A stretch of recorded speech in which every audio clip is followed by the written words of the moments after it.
Hello, crafty friends, and welcome back.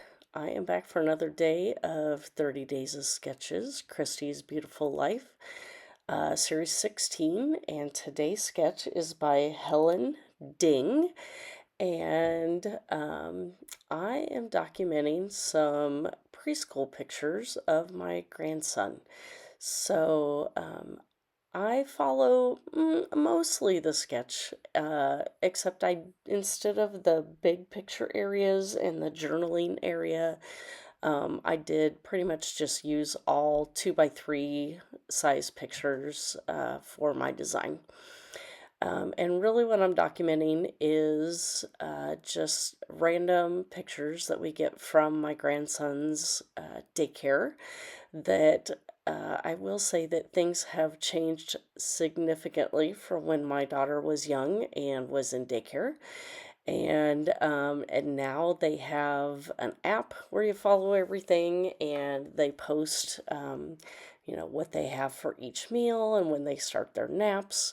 And, we usually get a couple pictures in the morning when they go outside to play, and uh, whatever their teaching activity that they're learning about that week, we get some pictures for that. So I just have a random mixture of pictures from, I believe it was July and August of this year.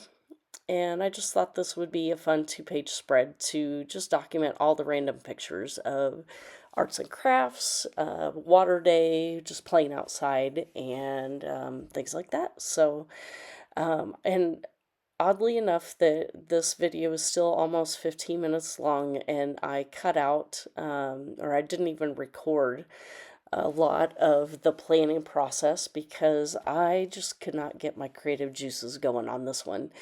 I had an idea, but I was just, I don't know, couldn't get it going this weekend. So, I did finally decide that this red paper, I actually picked it up on the give take table at the last crop that I went to for my local scrapbook store.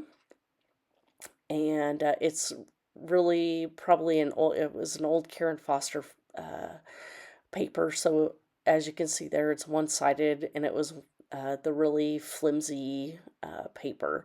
And actually, when I picked it up, I grabbed it really late one night before I went to bed, and thinking that I would use it the next day for the white side of the paper to mat some photos, because I had forgotten to take some paper with me for a different layout that I was working on at the crop, and I picked up those papers thinking I was going to use them as matting, and never got around to using them. And so when I was cleaning my stuff and putting things away when I got home, I realized that the school days paper, the red, actually worked really good with this sketch. That I, instead of using the scallop border, that I used the spiral notebook that was printed on the one side, on the left side of the paper, to represent that section of the sketch.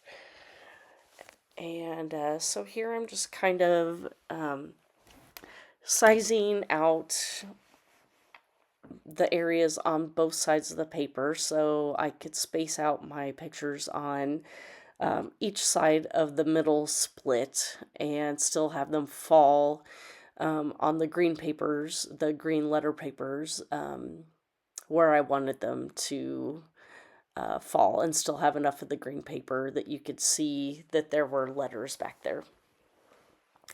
I think that green paper I've had in my stash for a while. It was an old paper from a Hip Kit Club paper kit from a while ago, but I am glad to finally get that used up and out of my stash. And the yellow, it was from my stash as well. I think it was a photoplay little boy collection from a while back as well. So here you can see that I am using a different piece of paper that I picked up on the give take table, and I am using this one as my mats for all the photos. So here you can see that I have matted all the photos in white, and then I went through and found coordinating papers in light blue, dark blue, green, orange, red. And then since my background is yellow, I do have 3 photos that do not have the larger mats. And so for those, like that one I just pointed to, I used craft foam on the back, there you can see, and just left it without a large mat in the middle. So, and I did try to create visual triangles with all the different colors. I think I worked it out with all of them except for red, and they end up being in a diagonal, but they do at least all end up in different rows. So, got all that worked out, and so I have everything I believe down, all my pictures down, and so now I'm going to start working on some of the embellishments. And there, I believe, is my last picture. Going down with out the mat, the yellow. So now this is the base of my layout. And so this sticker sheet, or this border sticker, came off of a little boy sticker sheet. This was also, I grabbed this one from the give take table as well a couple times ago, when I first found out that, actually, it was before I found out Cody was going to be a boy. I picked it off for 2 stickers that had some dinosaurs running some construction equipment, and I used those on a different layout quite a while ago, and then kept the sticker sheet and have used quite a bit off of it now. So I got that border strip used, and I tried to get those numbers in. Originally, I was going to put them down at the bottom underneath those 3 pictures where that awesome is. But then when I had that one photo that is popped up on foam, that didn't work out as well anymore since I was going to have to pop them all up. So I put the number stickers away, and I will use them at another time. And so now I'm just kind of auditioning different stickers and embellishments around my layout to see what I'm going to use. So I do eventually decide on using that summer for a title, or summer chipboard sticker.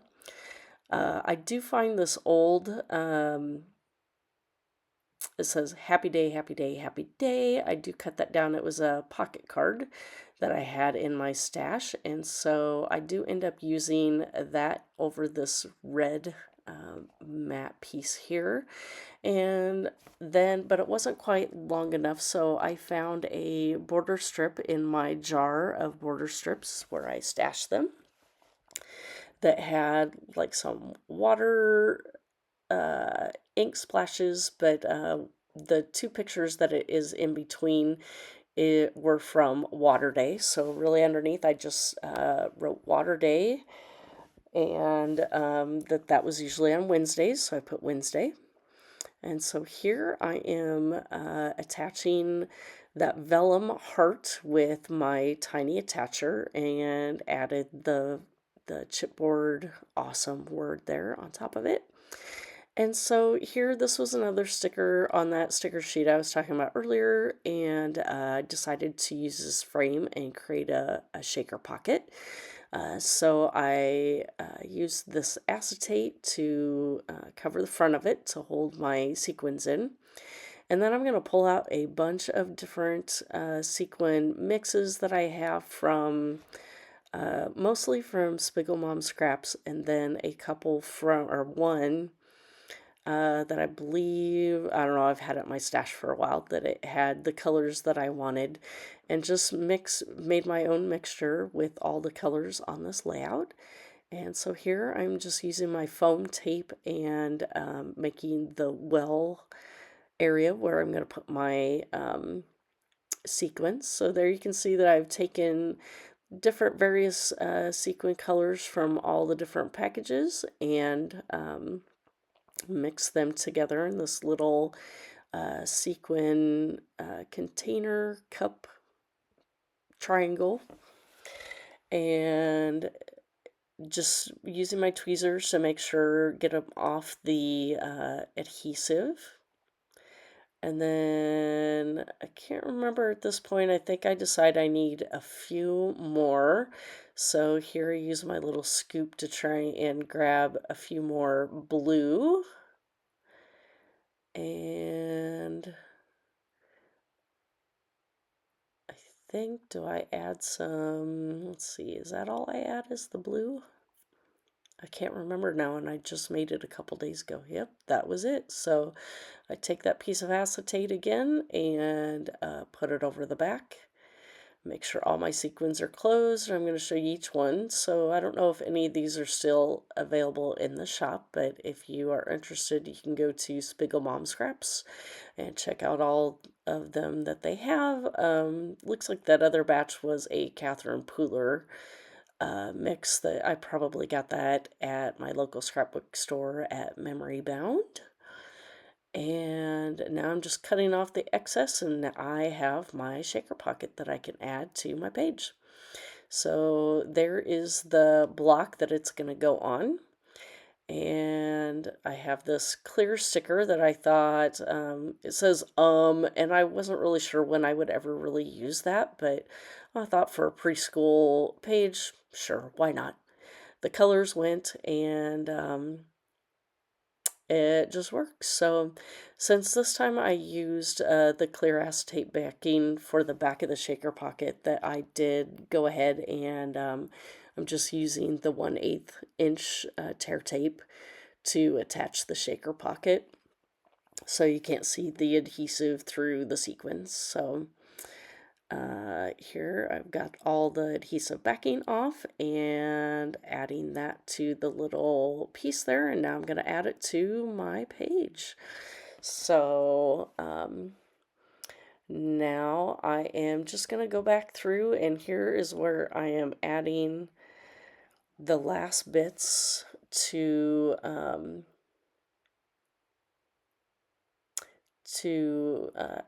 I guess embellish my page. And so I finally decide on these green letters that they go with the green in on the paper, and so I just spelled out daycare with those, and I think those were an older Pink Fresh collection that had multicolored, and I had all the letters in green for daycare. And then I used the summer for the next word, and then I found another old sticker that said memories, and so my title is Daycare Summer Memories. And of course, there's obviously several different places on here that could be considered titles or subtitles, just kind of embellishments that I used from my stash for this. So, and then I did punch 2 circles from some of the scraps that here I'm putting one on, and this chipboard that says fun, and just readjusting the circle and getting that put down. And so now I'm going to pull off a couple stars and kind of finish off those circle areas there. And these are the final pictures. You will see that I did add some foil star sequins on each side, and I will be posting these on Pinterest as well as Instagram as well. So if you want to check out those playing along, that there will be a playlist down below. And thanks for stopping by, and we'll see you next time. Bye.